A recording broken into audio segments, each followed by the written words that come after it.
So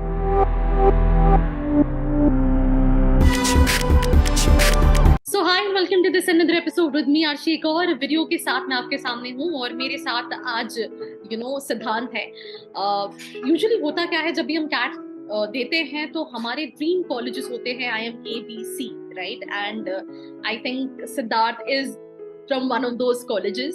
he was able to make it. पर इस video को स्टार्ट करने से पहले एक बहुत इंपॉर्टेंट क्वेश्चन जो स्टूडेंट के दिमाग में आता है, दैट इज कि जो एस्पिरेंट्स अपनी जॉब के साथ कैट के लिए प्रिपेयर कर रहे होते हैं, उनको समझ में नहीं आता how to take it forward. Because एक तो होता क्या है कि काफी टाइम से उन्होंने पढ़ाई नहीं की होती, और दूसरा वर्क प्रेशर भी, प्रिपरेशन प्रेशर भी, और उन सभी को कैसे हैंडल करना है। And I think Siddhant is the right person to answer this question.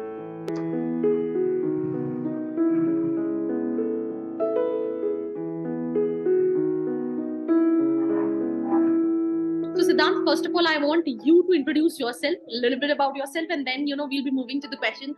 What I just asked is how to manage your CAT preparation with your job. Yeah, over to you. Hello everyone. I just completed my MBA from IIM Lucknow, and before that I had worked for 2 years with a bank based in Bangalore, and prior to that I had completed my mechanical engineering from NITK Surathkal. So very appropriately, as Arshi asked, many students have some problem managing their work as well as CAT preparation together, and generally after undergrad लोगों को जब पैसा आना शुरू होता है तो ऐसा पढ़ाई से बिल्कुल ही मन हट जाता है। तो CAT preparation का कई लोग इसीलिए झिझक जाते हैं करने से कि अब हमसे पढ़ाई कैसे होगी जब काम कर रहे हैं। एक तो टाइम की दिक्कत है और एक मोटिवेशन की भी दिक्कत होती है कि तुम कैसे अपने आप को मोटिवेट रखो कि जॉब के साथ साथ तुम कैट के लिए प्रिपेयर कर सको। सो मेरे साथ क्या हुआ कि मैंने 2019 में अपना अंडरग्रेड कंप्लीट किया, एंड मैंने सोचा ही था कि मैं 2 साल के लिए वर्क एक्सपीरियंस लूंगा एंड उसके बाद ही MBA करूंगा। सो ऐसा हम सब जानते हैं 2019 के बाद जब मैंने जॉब स्टार्ट करी, फिर 2020 से जब जनरली लॉकडाउन लग गया पूरे कंट्री में एंड हमारा सारा काम फ्रॉम शिफ्ट हो गया, तो मेरे को क्या हुआ कि ज़्यादा टाइम मैं डिवोट कर पाया अपनी कैट प्रिपरेशन के लिए, बिकॉज ट्रैवल का टाइम बच गया।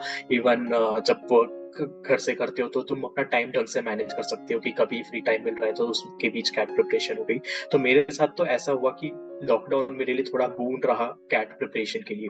फिर मैंने 2020 के ही नवंबर में कैट दिया था, एंड देन 2021 में IIM लखनऊ ज्वाइन किया। तो इस वजह से मेरे को पास मैंने कैट की प्रिपरेशन लॉकडाउन लगने के बाद ही स्टार्ट करी, अराउंड अप्रैल से। 6-7 महीने का ये जो टाइम था उसी में मैं पूरा प्रिपेयर कर पाया। ऐसा अब जैसे कि हम कह सकते हैं कि कुछ स्टूडेंट्स को दिक्कत होगी अपना टाइम मैनेज करने में, क्योंकि अब तो जनरली वर्क फ्रॉम होम नहीं रहा है, लोग ऑफिस जा रहे हैं, तो उनको टाइम कैसे मैनेज करना है। तो मोस्ट इंपॉर्टेंटली रहेगा कि जो वीकेंड्स तुम्हें फ्री मिलता है उसको बिल्कुल भी जाया ना करें, क्योंकि जनरली लोग सोचते हैं कि 5 दिन तो काम किया, 2 दिन रेस्ट करने को भी चाहिए, 2 दिन अपने फ्रेंड्स के साथ चिल करने को भी चाहिए, 2 दिन घर के काम के लिए भी चाहिए। तो मतलब वो 2 दिन ठीक है रेस्ट करने के लिए चाहिए, फ्रेंड्स के साथ चिल करने के लिए चाहिए, बट कैट अगर तुम्हारा सही में अच्छा एम है, तुम्हें अच्छे कॉलेज से MBA करना है, तो फिर उन 2 दिनों में तुम लगकर मेहनत करो, क्योंकि तुम्हें पता है 5 दिन तो तुमने कुछ नहीं किया, क्योंकि तुम्हारा सुबह से शाम पूरी उसमें चले गया है। ऑफिस जाने में, ऑफिस से आने में तुम थके हारे घर आते हो, तो बिल्कुल भी तब तो बिल्कुल मूड नहीं होता है वीकडे में काम करने का। तो या तो ऐसे कर सकते हैं कि तुम वीकेंड पे ही पूरा लग के काम कर लो, या फिर जो वीकडेज हैं उसमें थोड़ी थोड़ी सी प्रिपरेशन करो। ऐसा करो कि तुमने छोटे छोटे मॉक टेस्ट दे दिए, जैसे कि not full length mock test जो 3 आवर्स के या 2 आवर्स के होंगे, स्मॉल मॉक टेस्ट भी होते हैं कैट के, जैसे 20 मिनट्स के या 30 मिनट्स के, वो वीकडेज में दे दिए, और फिर फुल लेंथ प्रिपरेशन या फुल लेंथ मॉक टेस्ट जो है वो तुमने वीकेंड्स पे दे दिए। तो इस तरीके से टाइम मैनेज हो जाएगा, क्योंकि फुल लेंथ प्रिपरेशन जॉब के साथ वीकडेज में तो मुश्किल है, तो इसलिए वीकेंड्स पे टाइम प्रॉपर यूटिलाइज करना होगा। क्वेश्चन मेरे दिमाग में आ रहा है, आई थिंक बहुत सारे स्टूडेंट्स के दिमाग में भी सेम क्वेश्चन होता है। एक बहुत बड़ा इशू हो जाता है जब आप जॉब के साथ कैट का डिसाइड करते हो, बिकॉज लेट्स से ग्रेजुएशन के बाद आपकी ऑलरेडी फ्लो है, आप डेली पढ़ाई कर रहे हो, you are used to the books and preparation, but either it's a 1 year after your graduation और 2 year आफ्टर योर ग्रेजुएशन, आप कहीं ना कहीं थोड़े से डिस्कनेक्टेड हो चुके हो पढ़ाई में।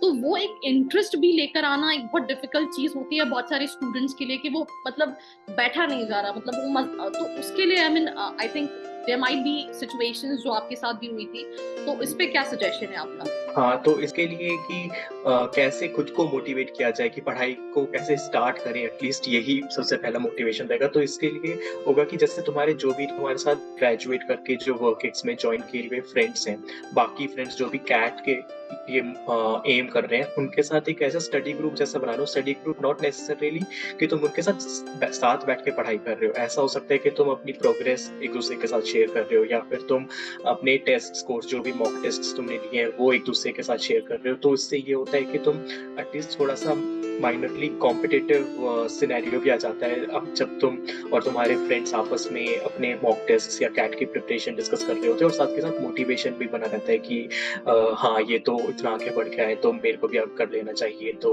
वही फ्रेंड्स के साथ अगर तुम स्टडी ग्रुप की तरह करते हो तो फिर एक मोटिवेशन बना रहता है, क्योंकि जनरली ग्रेजुएशन के बाद अगर इंजीनियरिंग करिए स्पेशली, तो कई सारे फ्रेंड्स होंगे तुम्हारे बैचमेट्स होंगे, या तुम्हारे वर्कएक्स में ही कुछ फ्रेंड्स होंगे जो तुम्हारे साथ कैट लिखने के लिए एम कर रहे होंगे। तो उनके साथ अगर तुम ऐसे ग्रुप बैठा पाओ तो उससे थोड़ी मोटिवेशन रहती है। ठीक है सिद्धांत, thank you so much for your time. It was lovely interacting with you and definitely I mean, and you made it, whatever you were aspiring for. But a lot of people, after watching this video, will put their 100% efforts to make it where you are currently.